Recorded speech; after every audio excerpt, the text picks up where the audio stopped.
Anybody who studies the Quran seriously knows that Allah records on multiple occasions how prophets were insulted, how they were made fun of, how they were rejected in the most obscene ways, and how even the prophets themselves felt the pain of those disbelievers making fun of them.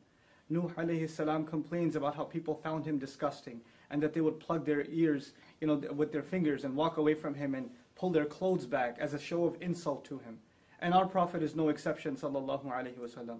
This Quran that honors our Prophet also at the same time records the most hurtful words that were said to him, that the Prophet himself would have to recite and remind himself of the words that were said about him. Sahir, magician, majnoon, insane, kadhab, a perpetual liar. So many accusations are made against our Prophet sallallahu alaihi wasallam, and they're all recorded in the Quran. Allah wants us to remember that this is a fact, that all prophets, though they are the most noble of Allah's creation, and that Allah Himself has honored them, at the same time are people that will face the worst kinds of insults and the worst kinds of ridicule. But what is supposed to be the reaction?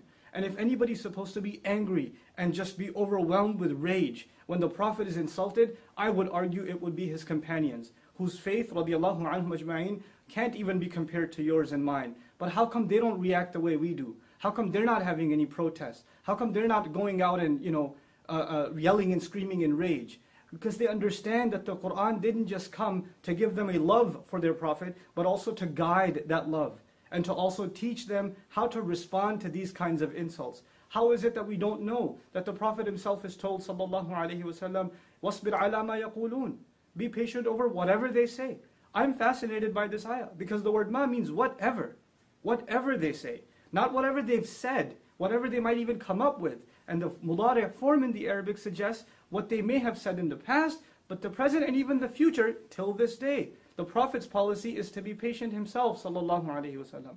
Where in the Quran does it justify our anger like this? And actually, is our anger even justified? If anything, I argue, the one thing we should feel towards those who hate us and make hateful speech towards Muslims is sorrow. We should feel sorry for these people. They can't hurt the Prophet. They can't take away his honor. It was given from the sky. It was given from Allah. Nothing on earth can take it away. No article, no cartoon, no film, no speaker, no hate speech, no form of art. It's not going to take away the dignity of our Prophet sallallahu alaihi wasallam.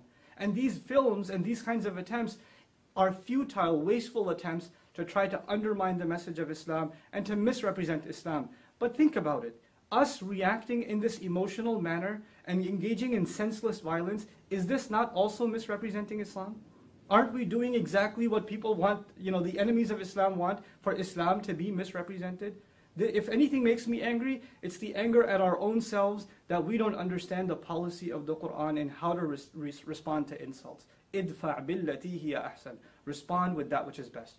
Finally, I want to share with you guys, some people think that this was an early policy in Islam, that in the Meccan time of the Prophet, that he was supposed to be passive. But when the Prophet migrated, and battles began like Badr and Uhud and Ahzab and Tabuk, etc., now the policy was not to be patient, and therefore we should take that. Let's look at Ali Imran, the battle of Uhud. What does Allah say to us? وَلَا تَسْمَعُنَّ مِنَ الَّذِينَ أُوتُوا الْكِتَابَ مِنْ قَبْلِكُمْ وَمِنَ الَّذِينَ أَشْرَكُوا أَذًى كَثِيرًا. You will absolutely hear hurtful words from those who were given the book way before you and people who commit idolatry and blasphemy with God. You will hear hurtful speech absolutely coming from them.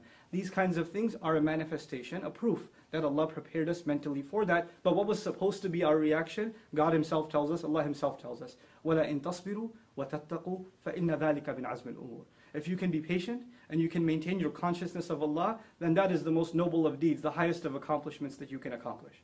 That is supposed to be the reaction of the Muslim.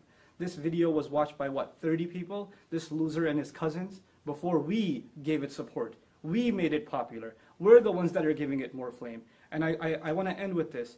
In school, bullies tease the kid that they know takes the teases and gets, he shows a reaction. The more we react in this way, the more we're encouraging others to, pursue more hateful speech. We have to learn to respond in mature, civil, and higher discourse the way the Quran and the Sunnah of our Messenger, the legacy of our Prophet, expects from us. I pray that this is a message that reaches all of my young brothers and sisters that are feeling the sadness, the rage because of this incident, but I hope to turn that rage, and I hope you can turn that rage into something positive. Barakallahu li wa lakum. Assalamu alaikum wa rahmatullahi wa barakatuh.